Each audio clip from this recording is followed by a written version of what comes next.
Se cumple un año desde que Javier Milei, un economista solamente conocido por sus estridentes apariciones televisivas, ganó las elecciones presidenciales de Argentina. Para contar cómo ha sido ese primer año de mandato, llega la segunda temporada de Sin Control, el universo de Javier Milei, un podcast documental de El País Audio y Anfibia que puedes escuchar en todas las plataformas de audio. En el primer episodio ponemos el foco en sus votantes y en la política de la motosierra que Milei prometió en campaña, una política de recortes drásticos que no solo afecta a lo económico. Soy Silvia Cruz La Peña. Hoy en El País, Sin Control 2, el universo de Javier Milei.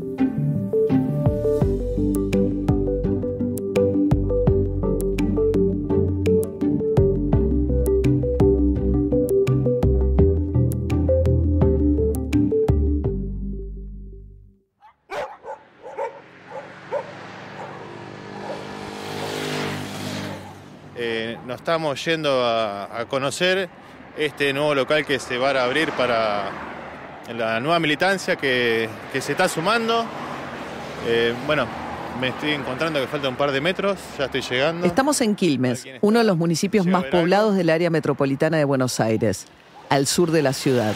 En una de las avenidas principales, un grupo de jóvenes pinta las paredes de lo que será la futura sede de una agrupación de partidarios de Javier Milei. Ahí están los chicos. Cristian. Hola Fede, ¿cómo te va Fede? ¿Todo bien? Cristian, ¿cómo estás? Hola Marquito. ¿Todo bien? ¿Todo bien? Bueno, a ver quién más. Cristian, ¿todo bien? Trepada a la escalera, una de las mujeres rasquetea una pared. Bueno, básicamente lo que hicimos acá en el local funcionaba una imprenta, lo que se hizo fue sacar las máquinas, se tiró un líquido especial que es para sacar las grasas, después lo que se hizo fue una limpieza profunda del baño, lijar un poco las puertas y las paredes, poner yeso y enduido y bueno, sacamos algunos elementos, cambiamos la luminaria, pusimos un reflector en la puerta. El espacio es pequeño, pero tiene todo lo que necesita. Un baño, un entrepiso para guardar cosas y la sala principal, donde planean recibir a los vecinos, organizar charlas o talleres de formación política. Me lo imagino todo pintado, con gente sentada, compartiendo un mate, unos bizcochitos, debatiendo ideas liberales y nada, riéndose, porque hoy en día la militancia liberal es bastante eso. Es agosto de 2024. Hace 8 meses que Javier Milei asumió como presidente de la Argentina. 8 meses en los que ejecutó el drástico plan de recorte de gastos del Estado, la motosierra que prometió en campaña. Estamos haciendo el ajuste más grande no solo de la historia argentina, sino el ajuste más grande de la historia de la humanidad. Para cumplir con la meta del déficit cero, Milei quitó los subsidios al gas, a la energía eléctrica y al transporte. Despidió a casi 30.000 empleados de la Administración Pública Nacional. Suspendió o transfirió a las provincias el 95% de las obras públicas en marcha y desfinanció las universidades públicas y el sistema científico. Adicionalmente, licuó el valor de las jubilaciones mínimas, que no aumentaron al mismo ritmo que la inflación. Es exactamente lo que voté. Todos los días de mi vida me levanto con una noticia buena. A pesar de las medidas tomadas, durante los primeros 7 meses de gobierno, Milei tuvo una aceptación en las encuestas por arriba del 50%. En el 8º mes, su imagen positiva cayó al 41%, pero esto no significó el crecimiento de ningún otro líder de la oposición. En este tiempo, el presidente logró crear un partido político propio con bases en todo el territorio nacional.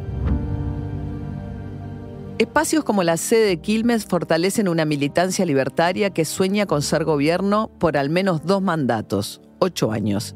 Proliferan agrupaciones como la Julio Argentino, que con apenas 3 años de vida ya tiene presencia en casi una docena de municipios de la provincia de Buenos Aires. Hay mucha gente que se involucra, se mete, y entonces estás tratando de hacer un punto de encuentro para que esa gente pueda venir, charlar, plantear sus ideas y de alguna manera u otra aportar a la comunidad. Los jóvenes somos los que tenemos la responsabilidad de seguir llevando las ideas que nos gustan, porque nadie lo va a hacer por nosotros. Están en contra de cualquier atisbo de progresismo, desde el derecho al aborto, la educación sexual integral en las escuelas y todo lo que llaman ideología de género. También rechazan a la justicia social, la principal bandera del peronismo. Vamos a hacer un video para Instagram, para la juventud. Estamos en Avenida de la Plata 945, reformando lo que es un nuevo local de La Libertad Avanza. Seguramente en los próximos meses ya lo van a ver terminado. Salgan a las calles, vayan a los locales, júntense en sus barrios, debatan ideas y no tengan miedo que esto antes no existía, ahora existe. Aprovechenlo. Aprovechenlo porque cuando yo era chico esto no existía. No había una juventud libertaria de Quilmes. 2, 3. ¡Viva la libertad! ¡Bravo! ¡Grande! ¡Bravo!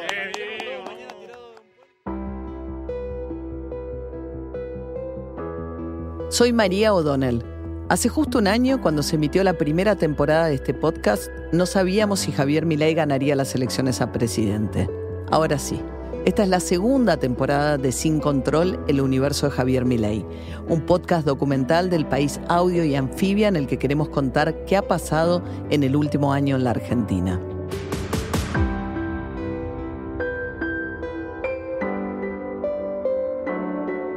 Episodio 1. El aguante. El minuto cierra la votación. Cuenta regresiva, solo 13 minutos.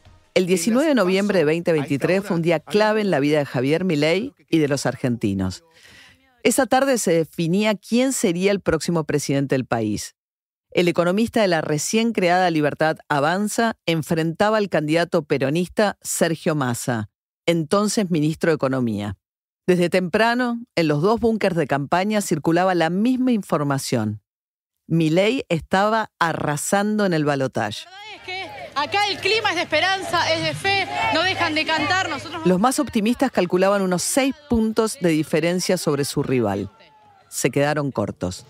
Primeros datos, 55,95 a favor de Javier Milei. Claro, 55,95, 44,04, confirmando lo que veníamos diciendo aquí.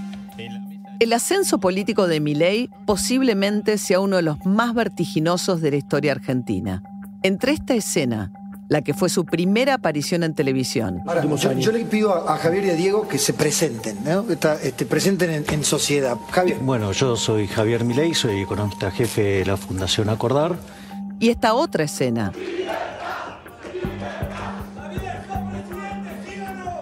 Parece que sí.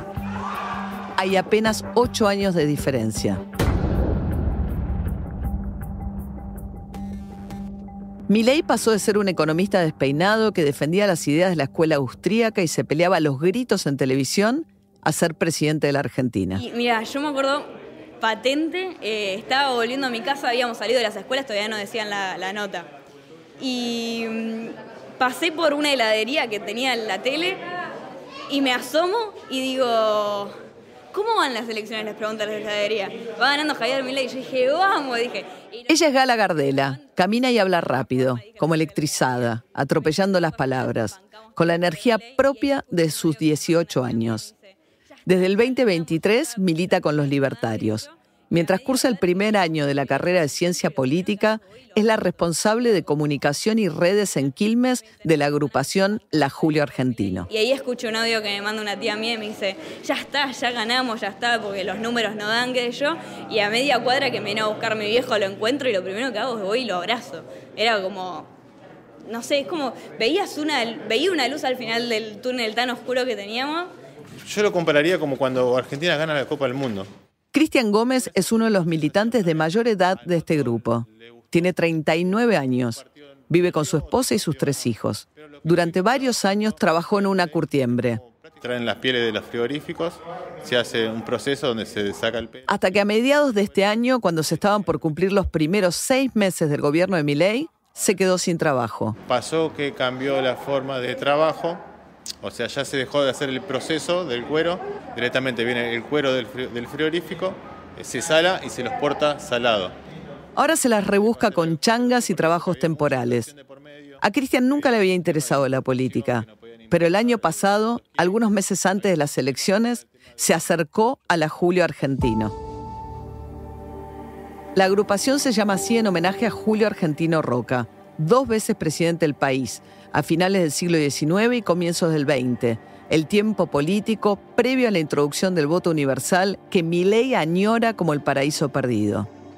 Entre otras cosas, Roca es recordado por haber sentado las bases del Estado Nacional, expandir las fronteras de la Patagonia y liderar la conquista del desierto.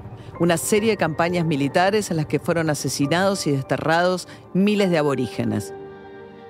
Hace poco el Papa Francisco lo recordó durante un encuentro con movimientos sociales de todo el mundo. Acordémonos de Roca, que les cortó la cabeza a todos los aborígenes, una cosa vergonzosa. Memoria histórica total.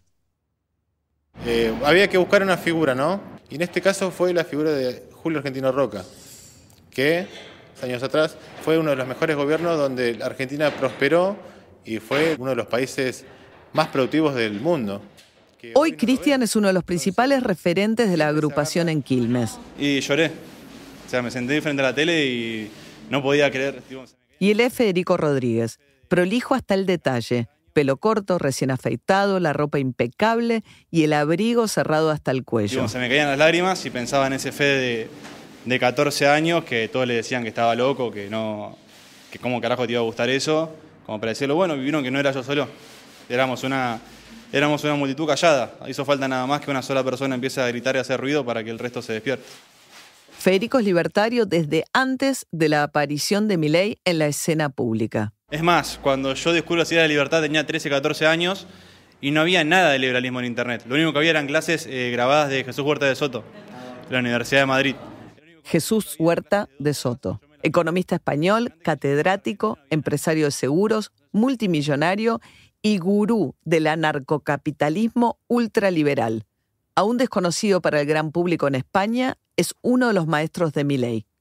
Que yo tengo miles de discípulos, la inmensa mayoría de ellos nunca se ha dedicado a la política y además yo desanimo a que se dediquen a la política, pero este se ha dedicado a la política y es el primero de mis discípulos que llega a la presidencia de un gobierno. El único contenido que había eran clases de 2 horas, que yo me las miraba, porque antes que llegue Javier a Argentina no había nada. Federico se sentía identificado con la actitud de Milei en la televisión, no solo por sus ideas. Mientras él, con sus 16 años, se enfrentaba en la escuela con los profesores y sus compañeros, el economista le gritaba a los periodistas en la televisión. Porque el liberalismo tampoco era la ideología que predominaba. ¿Sí? ¿Sabes qué? El sector público, la corporación política, nos hizo esclavos tributarios de una corporación política parasitaria e inútil y chorra. ¿Para qué? El liberal argentino promedio suele ser un poco apolítico o amilitante, o sea, no lograba tener una persona que lo motive como para salir a la calle a hacer algo o para moverse y trabajar por sus ideas. Un día escuchó a Milei en una entrevista. Ya convertido en candidato, decía que solo no podía, que necesitaba el apoyo de todos los jóvenes. Federico decidió que era el momento de sumarse. Me llegó, como calculo que a mucha gente, y decidí levantarme, averiguar por dónde se podía fiscalizar, y así llegué a la agrupación La Julio Argentino. Federico ya no es más aquel adolescente que miraba los videos de Huerta de Soto en YouTube y se peleaba con sus compañeras feministas. Hoy tiene 24 años y es uno de los principales líderes de la Libertad Avanza en otra sede libertaria, la que está en San Francisco Solano, en un barrio popular en el mismo municipio de Quilmes. Entonces, si nosotros queremos que eso cambie, tenemos que salir a poner el cuerpo nosotros. Argentinos, hoy comienza una nueva era en Argentina. Hoy damos por terminada una larga y triste historia de decadencia y declive y comenzamos el camino de la reconstrucción de nuestro país. El 10 de diciembre de 2023, la derecha radical pasó del activismo al poder. Ese día, en lugar de hablar en el Parlamento frente a diputados y senadores, como acostumbran los presidentes argentinos, Javier Milei le habló directamente a su gente en la calle. De espaldas al Congreso, el flamante presidente acusó a los políticos de ser los responsables de la crisis y prometió un recorte en el sector público nacional del 5% del Producto Bruto Interno. Entre sus invitados especiales estaban el expresidente de Brasil, Jair Bolsonaro, y el primer ministro de Hungría, el ultraderechista Viktor Orbán. Para hacer gradualismo es necesario que haya financiamiento y lamentablemente tengo que decírselos de nuevo, no hay plata. En la plaza este discurso fue celebrado por un grupo heterogéneo. Jóvenes que enarbolaban banderas amarillas con una serpiente enrollada, el símbolo mundial del libertarianismo, y grupos nacionalistas conservadores con carteles contra la ocupación inglesa de las Islas Malvinas. También católicos que agitaban pañuelos celestes contra el aborto legal. No pueden quedar dudas que la única oposición posible es el ajuste, un ajuste ordenado y que caiga con toda su fuerza sobre el Estado y no sobre el sector privado. El pasaje de la oposición al oficialismo supuso un gran desafío para la militancia de Milei. Así lo explica la socióloga Melina Vázquez. Todos esos elementos culturales asociados a una idea de resistencia por derecha, encuentran un límite, ¿no? Y este límite se ve un poco en el desdibujamiento de esos elementos anticasta, de resistencia, de rebeldía, ¿no? No solo empezar a militar la idea de la batalla cultural en el sentido de hacer una militancia a favor de las propuestas de gobierno de Milei, pero además cambiaron un poco las agendas, el armado partidario de La Libertad Avanza y de la mano de esto las organizaciones estudiantiles.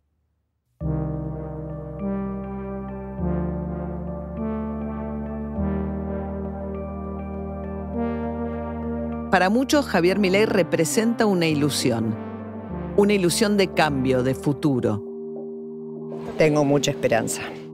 Es más, hoy me das una urna y yo lo vuelvo a votar por todas las cosas que demostró que hizo. Ok, yo no puedo votar porque soy extranjera, pero apoyo el gobierno que está ahora porque es un cambio a lo que yo viví, que es en Venezuela, que es el socialismo que está acá, que estuvo acá también. Y nada, espero salir de eso. Que todos salgamos de esto. Espero, lo creo y lo voy a defender a muerte. Hay que hacerlo. No me interesa la ideología política. Necesito que la gente joven crezca en otro ambiente y sea apoyada en su desarrollo. Y ahí vamos a crecer como pueblo. Incluso para algunas personas que no lo votaron en la primera vuelta. No soy mileísta, pero lo prefiero ante que los ladrones. Hay que ver cómo se desarrolla el país de acá en más, ya que dejaron un desastre, así que tan rápido no se va a resolver la cuestión del país. O algunos que este año perdieron su trabajo. No, en mi situación, donde yo trabajaba, el local cerró y estuve buscando de medio tiempo porque yo soy estudiante, entonces tengo 2 trabajos. Tengo este en las noches y tengo otro el fin de semana. O aquellas personas a las que, si bien tienen empleo, les cuesta llegar a fin de mes. Mi vida cambió desde que apareció Milei por el tema del trabajo. Yo antes no conseguía trabajo y ahora hay un poquito más de trabajo. Donde vos vayas están buscando gente. Abril tiene 22 años, vive con su abuela, su papá y su bebé. 6 días a la semana viaja desde Ciudadela, al oeste de la ciudad de Buenos Aires, hasta el barrio de Palermo, en la capital, donde trabaja en una cadena de pizzerías. Yo era camarera y mi sueldo era de 80.000 pesos y hoy por hoy mi sueldo es casi de 300 y sirve porque si las cosas siguen bajando realmente va a alcanzar. Hoy cobra en la pizzería 300.000 pesos, el equivalente a $230. Dice que le gustaría mudarse sola con su bebé, pero no le alcanza para pagar un alquiler. Yo ayudo un poco con la luz, que es lo que más uso, la luz y el gas. Y bueno, nada, con los gastos de mi familia, de mi bebé, más que nada. Miren, si las cosas siguen bajando y pueden llegar a bajar los alquileres, es como que la gente se va a acomodar. Es esperar un poquito, tampoco un presidente puede cambiar lo que en muchos años se endeudó el país.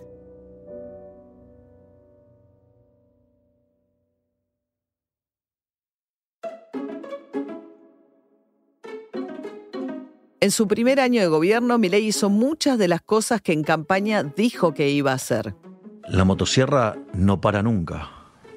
La motosierra va a seguir. Pero si no hay más nada para cortar, ¿no? La motosierra ¿para qué la tenés prendida? Y siempre hay algo para cortar. Todo lo que se pueda cortar lo vamos a cortar. Para los expertos ha sido difícil de explicar el fenómeno político que representa Javier Milei. Difícil de entender a una sociedad dispuesta a tolerar profundos recortes en todas las áreas y una prolongada recesión económica. El politólogo Diego Stulbarg reflexiona. Ni los sindicatos, ni los partidos políticos, ni los movimientos sociales, ni formas más espontáneas de protesta, ni saqueos, ni ninguna de los grandes hábitos populares, digamos, para expresar desconformismo, para incidir y limitar políticas de gobierno, tuvieron la trascendencia, tuvieron el impacto, tuvieron la presencia que las políticas que Milei puso en juego podrían haber hecho prever. Entonces, sobre la tolerancia ante el ajuste, el periodista Pablo Rossi, de ideas ultraliberales, aporta una teoría. Hoy podemos tal vez entender por qué Milei. El análisis político más llano y en el que abrevábamos todos es... Este audio se hizo viral a partir de un tuit que publicó el Gordo Dan, el streamer más influyente del universo mileísta. Ya hablaremos más adelante de él. Pero hay algo más profundo, porque todo eso no termina de explicar un hecho absolutamente inaudito para la sociedad argentina: el aguante. Esta actitud estoica de gran parte de la sociedad argentina, de estar viviendo, protagonizando y sufriendo un ajuste económico formidable al que todos los manuales de la política decían no hay que hacerlo, porque se vuela por los aires. ¿Dónde están los piqueteros? ¿Dónde están los planeros? ¿Dónde están los activistas? ¿Dónde está el pueblo obrero? ¿Dónde está la izquierda? Derrotada. ¿Por Milei? No. Por la realidad, por la sociedad, por la mayoría silenciosa, estoica, que sin gritar, grita. El periodista de derecha y el académico de izquierda, Diego Stulbark, coinciden en algo. Lo que cambió fue la sociedad. Me parece que la novedad es esa, es una mirada sobre la sociedad que interpreta que la sociedad cambió. En palabras de Rossi, podría decir que la sociedad ha madurado. En palabras mías, podríamos decir que la sociedad se ha desarmado, pero que en todo caso hubo un cambio. ¿Es el aguante heroico de una sociedad que ya no quiere piqueteros, organizaciones sociales ni activismos, como dice Pablo Rossi? ¿O una sociedad desarmada, como señala Diego Stulbark? Alberto Fernández fue presidente por un único mandato y no intentó ser reelecto. Terminó su gobierno en diciembre de 2023 con un 142% de inflación anual y un 41% de pobres.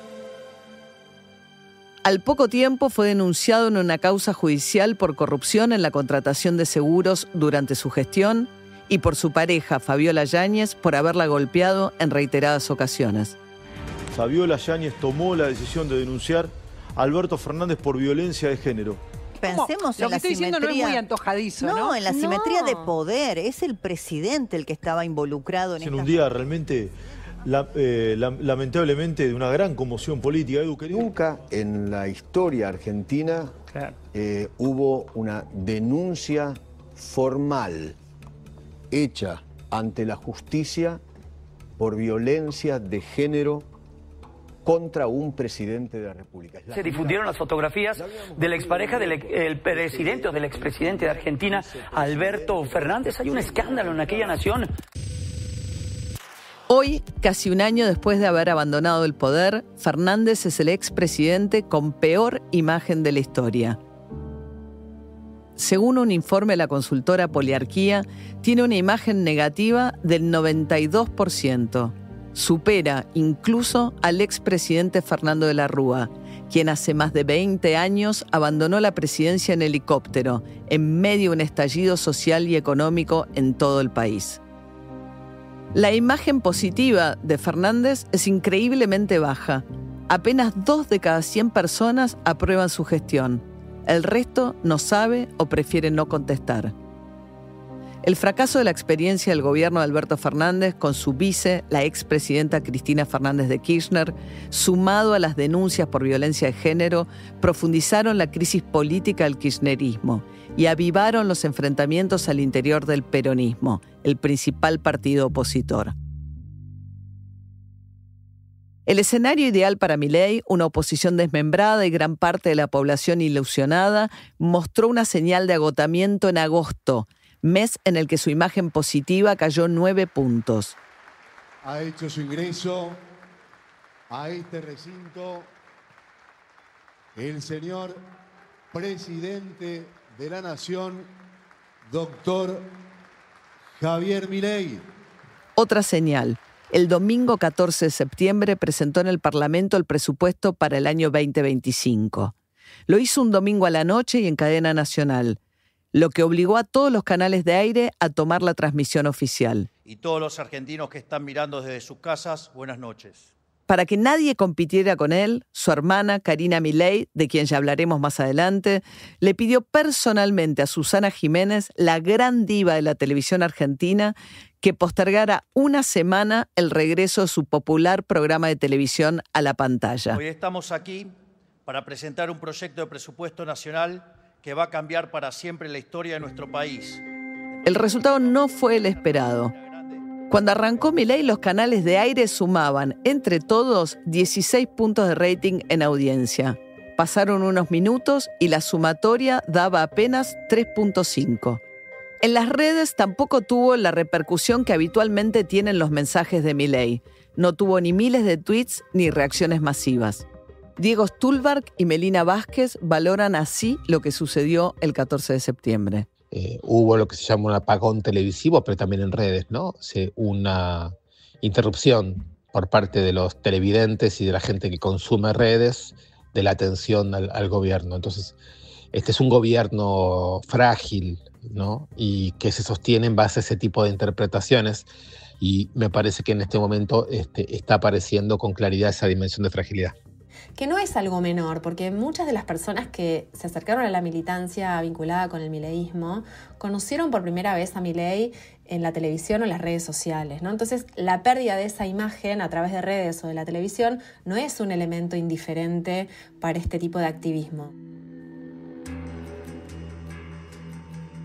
A casi un año de gobierno no hay signos claros de que se esté recuperando de la caída la actividad industrial ni el consumo. Solo crecen los sectores ligados al petróleo y la minería, y el campo se recupera con fuerza después de la sequía histórica que atravesó el año pasado. Mientras tanto, aumenta el desempleo en el sector privado y 1 de cada 2 argentinos ahora es pobre. Milei presenta como su logro principal la velocidad a la cual logró frenar la inflación. Pasó del 25% en el mes de enero, cuando recién había asumido, a estar por debajo del 4% en el mes de septiembre. El frente más difícil del gobierno es la economía, sin dudas, pero también tiene desafíos en su estructura interna. Las 2 figuras centrales de la disputa en el corazón del gobierno son la hermana de Javier Milei, Karina, y la vicepresidenta Victoria Villarruel. ¿Con Karina cómo te llevas? Y Karina tiene mucho carácter, pero yo también. Y bueno, en el medio está Javier. Pobre jamoncito. En los próximos 2 episodios conocerás la gran interna libertaria, la que amenaza con romper el plan. Karina y Victoria, Victoria y Karina.